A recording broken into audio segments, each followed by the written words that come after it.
I'm back. Rodrance for our Black and White Network. We're going to talk about this movie that Breitbart has produced, which is My Son Hunter, of course, about the train wreck son of one old-ass creepy Joe Biden. Of course, coked up, sex-addicted. Lord knows he's probably sold out the country to God knows who, right?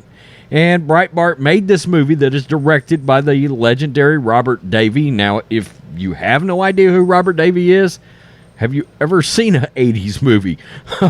He is one of the bad guys in Goonies, and he is one of the Johnsons, Johnson & Johnson, in legendary movie called Die Hard. The FBI agent, Johnson & Johnson, yeah.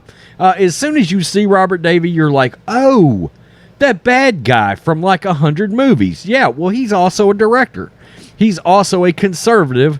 And as you can imagine, outside of a lot of production companies that are, well, I say a lot, outside of a few production companies that are willing to work with conservatives, he's having to kind of do his own thing now, right? So he decided to make this movie that is loosely a biography, it seems, of Hunter Biden, and I'm sure with some kind of flair of Hollywood, right? And it stars Lawrence Fox, what seems to be a British actor. I have not seen the movie yet. I'm going to try to see the movie sometime in the next couple of days, and I'll do a review on it. And it also stars, of course, Gina Carano, a friend to the Phantom Menace, friend of my buddy, Drunk 3PO. Welcome to the Rebellion. I got his shirt on. You know, there's an article written by The Guardian right now, and it totally disrespects Gina Carano in the wording on it, and there's something weird going on with this movie, okay? It looks to me like, and I could be wrong, but it looks to me like that Rotten Tomatoes has decided to not let audience reviews go up on this movie, because there's no way in hell at this point that no audience members have not went to Rotten Tomatoes to view this film and then do a review on it, right? It just doesn't make sense. And I wonder if this is going to end up being the movie that nobody in the mainstream wants you to see. And there's one Rotten Tomato review by a critic, and I went over, he wrote this scathing article, My Son Hunter, the right-wing Hunter Biden movie is for fringe lunatics. Now, he wrote this article, and he left a review.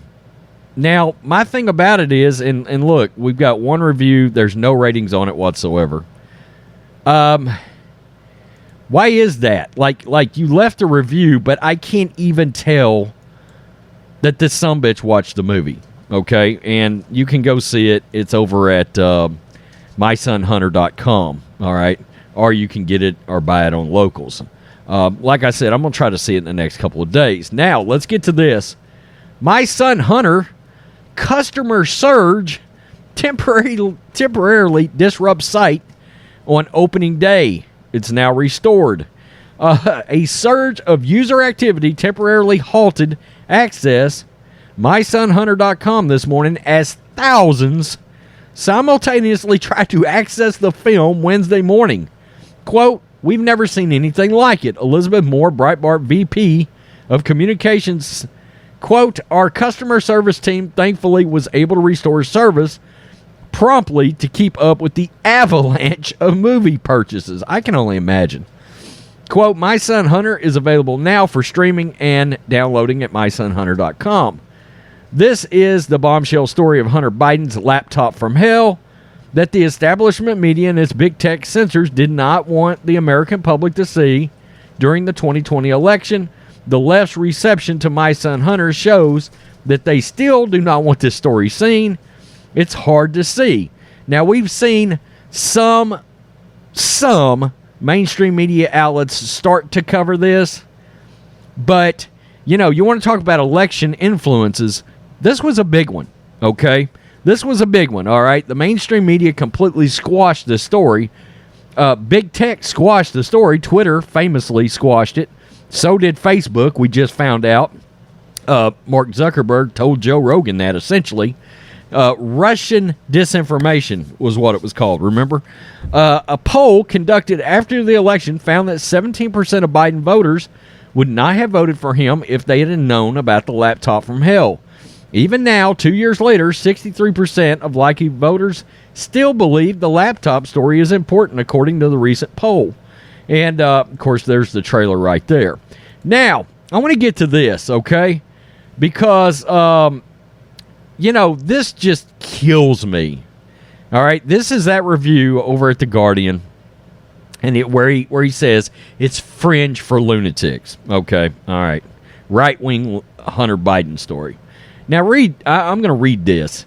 And so, an intrepid critic has no choice but to tromp into the dank bog of paranoia and conspiracy, theorizing that this is the sophomore directorial effort from Robert Davey. Now, keep in mind, this story is real, okay? Keep in mind, paranoia and conspiracy theorizing. There's none of that with this. The New York Post broke this story. Okay?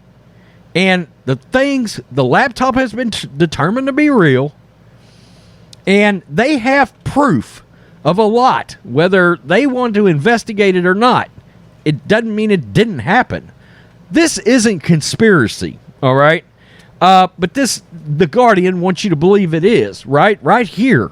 I mean, we're talking about an article that I don't know what day this was written. Oh, the 6th of September. And this publication irresponsibly still calls this conspiracy theorizing. No, it's not, dude. It absolutely is not. Okay? And whether you like it or not, even CNN is having to start talking about this. Okay? That this is real at this point. His only other credit being 2007's Forgotten the Dukes. I'll have to check it out. And this is what kills me, the disrespect. He's perhaps most fondly remembered as the sleazy club owner in Showgirls who muses to Elizabeth Berkley. Wow. And I'm not going to say the line that he said in that. This just kills me. Quote, "This is not a true story," says a Secret Service agent with a smirk, moments after currently sitting president takes a deep whiff of her hair. Quote, "Except for all the facts. To ensure that the truth, to power self-aggrandizement, comes across loud and clear, these words also appear on screen." Okay, well, I cannot stand the disrespect they just gave Gina Carano. Okay, he should have put in there a Secret Service agent played by Gina Carano, formerly of Star Wars: The Mandalorian. All right, Terror on the Prairie, Daily Wire. This motherfucker does none of that. All right, he goes down here after the fact to recover and say the line is delivered by actress, not actor, Gina Carano, better known for her work. She hasn't done what she has last year in the wake of sharing an Instagram post equating the extermination of Jews during the Holocaust as supposed persecution faced by American conservatives. She was dismissed from her role in the streaming series The Mandalorian and barred from any future appearances in Star Wars adjacent media. Her role may be minimal, but her presence is significant, a clear statement that we're in purgatorial sub-industry that allows performers blackballed by, quote, cancellation to continue working. So he's just coming out and saying Gina Carano has been canceled, and he's happy about it. Okay? But my issue with that, and I do consider that disrespect, I don't care if he comes down there below because he mentions Gina Carano and then proceeds to bash her and validate her cancellation. Man, go F yourself twice, okay? Just to be sure. But it's the fact that he talks about a Secret Service agent delivers the line. Well, no, a Secret Service agent played by Gina Carano is what that should read. Delivers a line. All right? But you wanted to disrespect her and the character that she was playing because it's her. Now, again, this sumbitch, all right, and let me just take you back here real fast to Rotten Tomatoes. I don't know how this is possible or why this has happened, but this is the guy that wrote the article, okay? Full review, you click on it, it takes you over there. Why did you leave this? Did you actually see the movie? I'm guessing maybe he did. But what kills me is he left this on the 7th. The article's written on the 6th. So it does make you wonder, has this guy actually seen the movie? I don't know. Rotten Tomatoes, I would love to understand what is going on with this. All right. This has got a 7.9 out of 10. Popularity 99, going up on IMDb right now. Okay. And it says there's 7 critic reviews. And I guess this is 422 IMDb users. All right.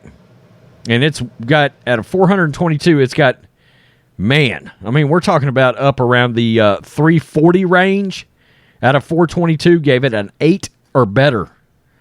But yet, Rotten Tomatoes has nothing on this film. So it looks to me like, much like the actual story that is factual, that the media has tried to cover up, unless something changes, this film's been out for over 24 hours, and Rotten Tomatoes hasn't let a single audience review go up. So is Rotten Tomatoes trying to squash this movie? You know, out of existence? Hey, we don't care about the audience scores to this. We're obviously going to allow a critic to leave a review. They don't have their score either. I'm sure he showed it was rotten as far as he was concerned. But it's clear, and this is the deal, he can't do an impartial review because he said right-wing lunatics. And he obviously hates Gina Carano, right? So, I don't know. I found this crazy. 2 things. Obviously, this movie's really popular because it crashed Breitbart's system that delivered the movie because thousands of downloads were happening. Also, it's got 422 reviews on IMDb, but something strange is going on with Rotten Tomatoes trying to cover up the shit on top of it. All right? And look, I can only speculate that, but I'm going to tell you, when Hulu's new Predator movie, Prey, came out, I was very interested to see the audience scores, okay? Why? Because, look, I try to be fair. John Matrix didn't like the movie. He called it woke. I saw the movie. I didn't think it was woke, and I liked it. All right? Not as good as 3 other Predator movies I can think of right off the bat, but I did like it. And that just tells you, I'm not going to go in one direction, and I'm going to be fair. I'm going to tell you what my opinion is. Well, that movie had reviews immediately on Rotten Tomatoes. So, what is the deal going on here? This movie seems like it's going to be pretty popular. Kind of like 2,000 Mules, which they'll lead you to believe from Denise D'Souza that that's a fringe movie too. Tell me what you think, Black and White Network supporters. This is going to be like everything else. They're going to try to squash this. They really are. Think about that. What was that? 282 plus 38. So that's going to be, 325-ish plus another, 20? About 348 out of 10 or better reviews on this thing on IMDb. 7.9. Peace. I'm out. Till next time.